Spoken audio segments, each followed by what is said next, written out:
Olá pessoal, aqui é o Velgas, hoje dia 18 de fevereiro de 2023.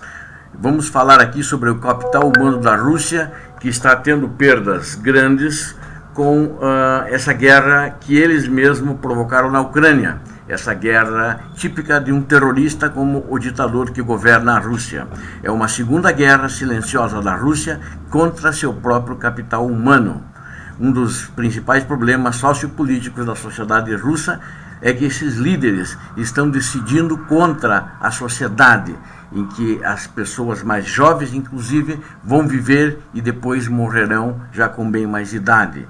No final do ano passado, o ditador russo Vladimir Putin ordenou que o governo elaborasse um pacote de medidas até 2023 que aumentaria as taxas de natalidade e a expectativa de vida na Rússia. Ele também expressou perplexidade com a queda das taxas de natalidade em várias regiões do país.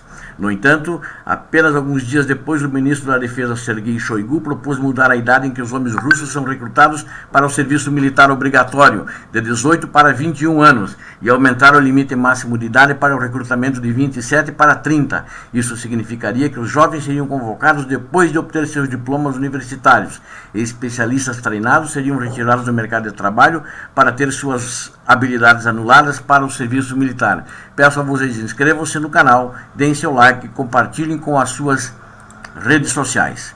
Existe uma grande discrepância entre esses dois objetivos russos. Se os homens forem para a guerra ou emitirem em massa, em vez de terem filhos, de onde virão os filhos, de onde virá a futura população russa, o efeito sobre o mercado de trabalho também será severo. O recrutamento em uma cidade de uma idade tão produtiva expulsa a força de trabalho de uma economia que já deve perder de 3 a 4 milhões de pessoas com idades entre 20 e 40 anos até 2030, em comparação de 2020, por razões demográficas objetivas.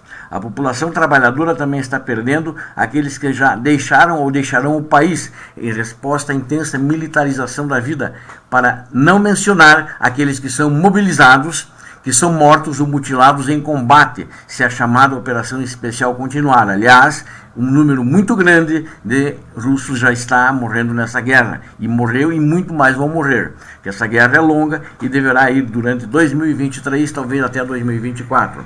Combinado, isso criará um déficit significativo da força de trabalho e uma infinidade de problemas demográficos, exacerbando ainda mais a dinâmica negativa nas taxas de natalidade, observadas na Rússia desde 2016 a 2017.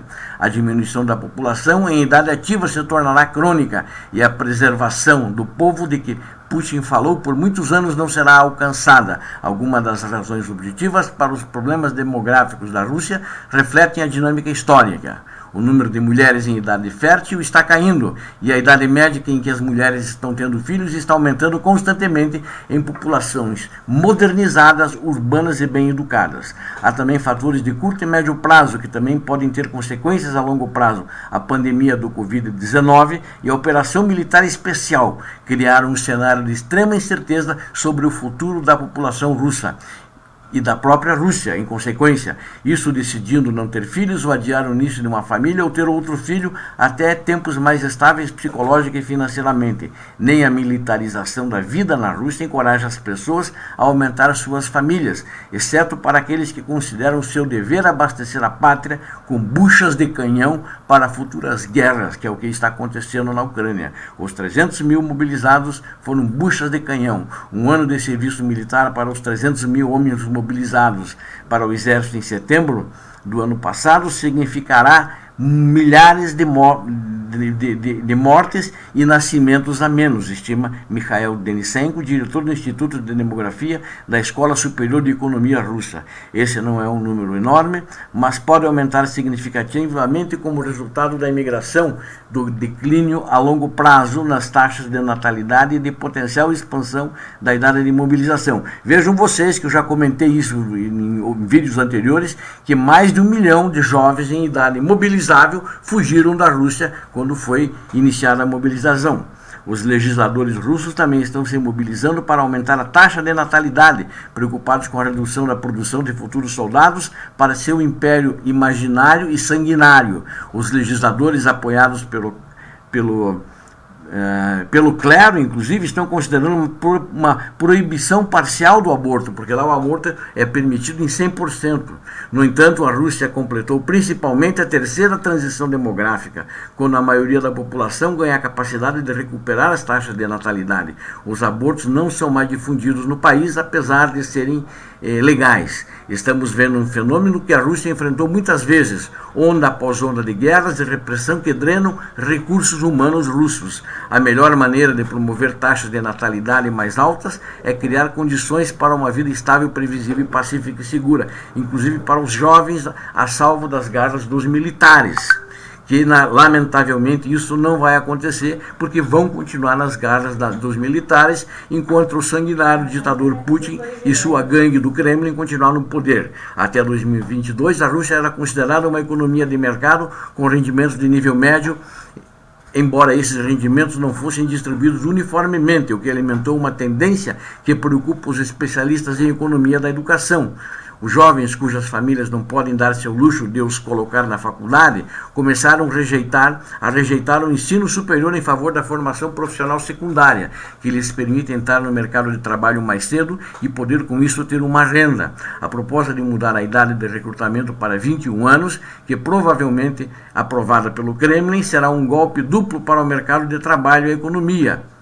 Graduados universitários altamente qualificados não poderão entrar no mercado de trabalho e, em vez disso, acabarão no exército e perderão qualificações, enquanto jovens com diplomas vocacionais que já estão no mercado de trabalho serão arrancados da economia em meio a caminho a melhorar suas habilidades. Seria um erro pensar que isso não afetaria os indicadores qualitativos e quantitativos do PIB russo, da renda familiar e da qualidade do capital humano. Essencialmente, é uma segunda guerra em curso em casa, uma guerra contra a qualidade do capital humano. A militarização do país cria todas as condições para reduzir essa qualidade por muitos longos prazos. Embora a Rússia não veja o desemprego em larga escala, apesar de já pressionada pelas sanções e o desemprego aumentou muito, este é apenas o caso porque a economia enfrentará um déficit de mão de obra altamente qualificada e pouco qualificada.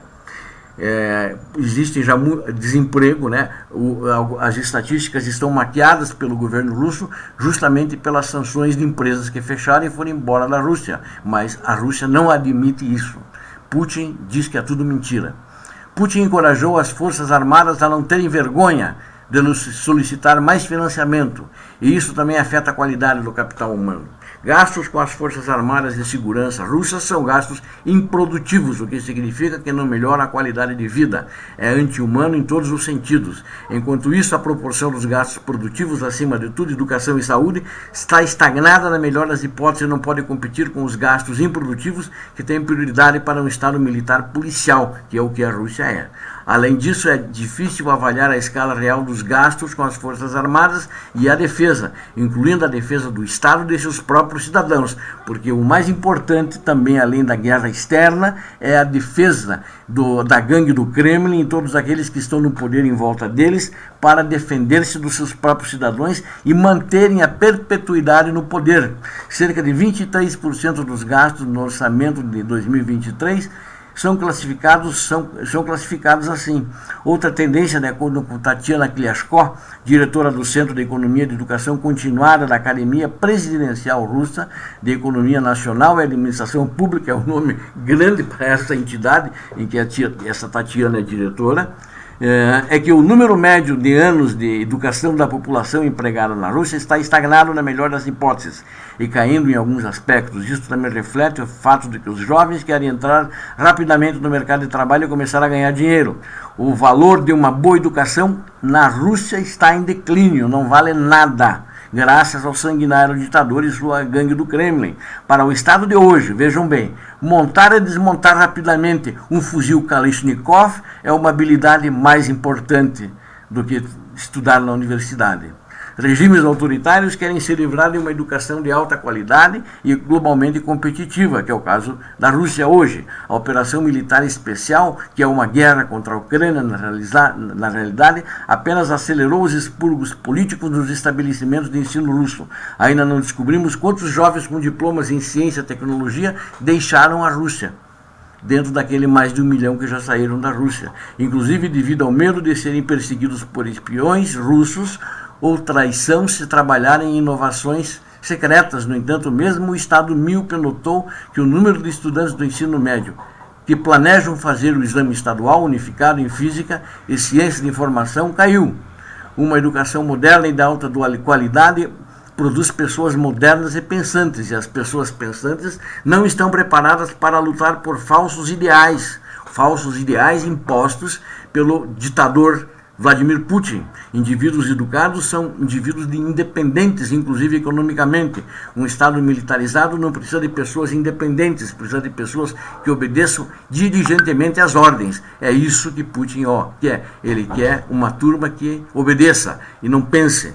Um dos principais problemas da sociedade russa hoje é que a geração de líderes russos de 70 anos está decidindo para esses jovens. Não que em outros países não tenha geração de 70 anos, mas ele está decidindo a levar esses jovens para a morte com essa mobilização, e está destruindo o futuro dos jovens da Rússia e está destruindo o futuro da educação russa. Esta não é uma estratégia responsável que contribuirá para o desenvolvimento saudável do país e certamente não faz nada para a preservação da população. Ou seja, eu diria, mesmo que Vladimir Putin, nesta guerra que eu considero como imunda, como suja, como criminosa, ele consiga manter alguma parte da Ucrânia, o que eu não acredito, a Rússia já perdeu a guerra internamente. A Rússia já perdeu a guerra em todos os sentidos e isso não tem mais volta. E também espremido pelas sanções econômicas que estão fustigando o povo, apesar do Putin posar com aquela série e dizer que não foram afetados, e os seus economistas do Ministério da Economia contando mentiras, apesar de 90% das empresas multinacionais terem fechado as suas portas e feito cascata. Empresas nacionais russas que produziam para essas empresas também tiveram que fechar portas e demitir seu pessoal. Ou seja, a Rússia já perdeu a guerra interna, que é uma guerra silenciosa. Resolvi falar sobre isso. Resolvi falar porque acho importante. A gente fala muito da guerra, do sangue, da evolução, de quem está ganhando, quantos morreram aqui, quantos morreram ali, mas na realidade Putin é inimigo do seu próprio povo fazendo isso. É inimigo da humanidade, fez crimes de guerra na Ucrânia, tem que ser preso e tem que ser punido. Não existe negociação com um tipo como ele. Obrigado a todos vocês que assistiram o canal. Peço, por favor, inscrevam-se no canal, deem seu like, compartilhem com suas redes sociais. Conto com vocês. Deus abençoe a todos. Deus abençoe a Ucrânia, Deus abençoe o Brasil e a todos aqueles que deram suas vidas nessa guerra insana e sem lógica.